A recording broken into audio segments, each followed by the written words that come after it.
এই বনাঞ্চলটির নামকরণ নিয়ে একাধিক মতবাদ প্রচলিত রয়েছে। এর মধ্যে সর্বোচ্চ সমর্থন পুষ্ট মতবাদ অনুযায়ী সুন্দরী নামক এই বনের এক ধরনের গাছের নাম অনুসরণ করে সুন্দরবনের নাম রাখা হয়েছিল। তবে এর বিপরীতে কেউ কেউ বলেন সমুদ্র বন অথবা চন্দ্রবন নামটি অপভ্রংশের কারণে সুন্দরবনে পরিণত হয়েছে।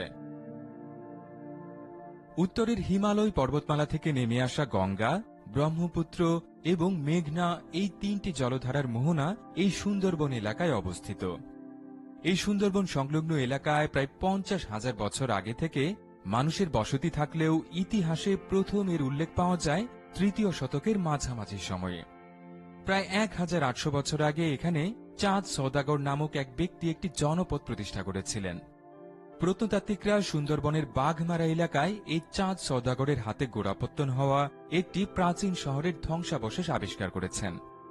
এরপর 1000 বছরের বেশি সময় ইতিহাসের পাতায় এই বনাঞ্চলের উল্লেখ করা হয়নি। অবশেষে ত্রয়োদশ শতকে সূচিত মুঘল শাসনামলে আবারও এই সুন্দরবনের কথা বলা হয়েছে।